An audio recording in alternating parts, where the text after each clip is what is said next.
မင်္ဂလာပါညဘက်အိမ်မရပဲအတွေးတွေများနေတယ်ငါရဲ့တငယ်ချင်းလေးဒီညတော့မင်းအခုကင်ထားတဲ့ဖုန်းလေးကိုခဏဘေးမှာချထားစိတ်ပူစရာတွေကိုလည်းခဏဘေးမှာထားပြီးတော့ငါနဲ့အတူတူစိတ်ငြိမ်အောင်ထိုင်ကြရအောင်ကတင်ပေါ်မှာဖြစ်ဖြစ်ကြမ်းပြင်ပေါ်မှာဖြစ်ဖြစ်ညံတက်တောင့်တက်တာဖြစ်မဲ့နေရာလေးမှာထိုင်လိုက်နော်မျက်လုံးလေးကို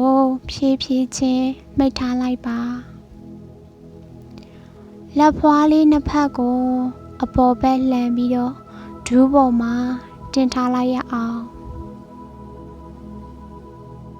ကဲငါတို့နှစ်ယောက်အသက်ကိုပြင်းပြင်းရှူသွင်းပြီးတော့ပါးစပ်ကနေဖြည်းဖြည်းချင်းပြန်ထုတ်ကြည့်မယ်3 ချိန်လောက်အတူတူလှုပ်ကြစို့နှာခေါင်းကနေရှူသွင်းမယ်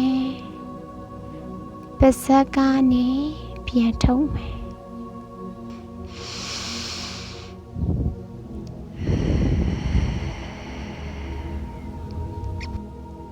နှာခေါင်းကနေရှူသွင်းမယ်ပါးစပ်ကနေပြန်ထုတ်မယ်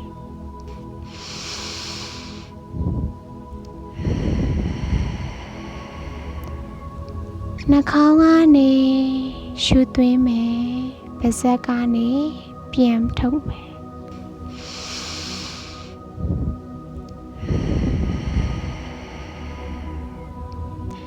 ဒီနေ့တစ်နေ့လုံးမှာအဆင်မပြေတာတွေရှိခဲ့ရင်တောင်မှအခုအချိန်မှာငါတို့အသက်ရှင်နေထိုင်ခွင့်ရသေးတဲ့အတွက်ယေရှုတင်လိုက်ရအောင်အသက်ကိုထပ်ပြီးတော့ရှူသွင်းလိုက်ပါ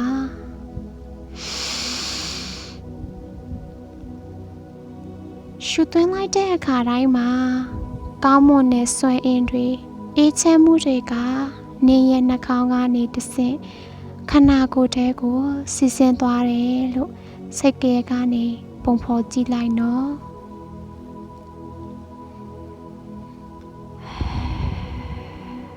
ပါးစပ်ကနေရှူထုတ်လိုက်တဲ့အခါကျရင်တော့ဒီနေ့တစ်နေ့လုံးခံစားခဲ့ရတဲ့စိတ်ဖိစီးမှုတွေစိတ်သောကတွေ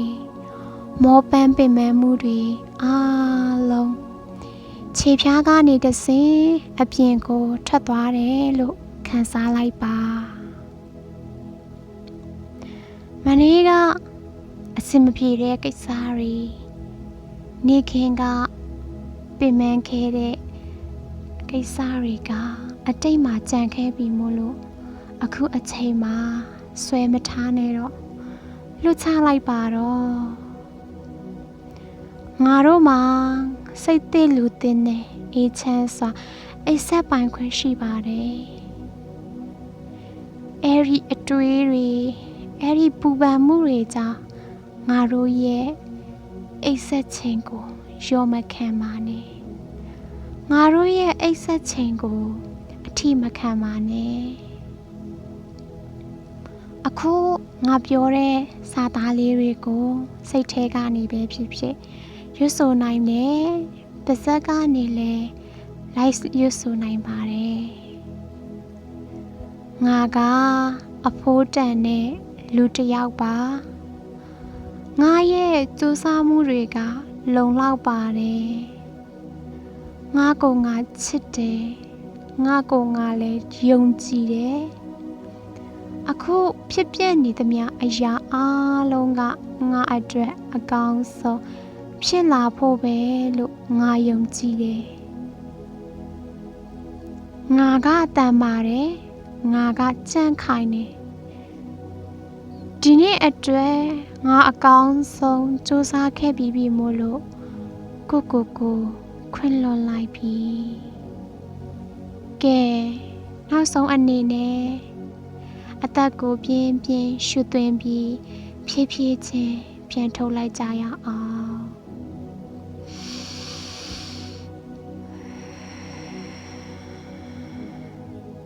အခုဆိုရင်နေရစိတ်ကလေးဟာလုံးဝ အေးချမ်းပြီးတော့မှပေါ့ပါသွားပြီဒီညတော့ဘာမှထပ်မတွေးပဲဘာဆိုဘာမှထပ်မတွေးပဲစိတ်အေးလက်အေးနဲ့ငါနဲ့အတူတူ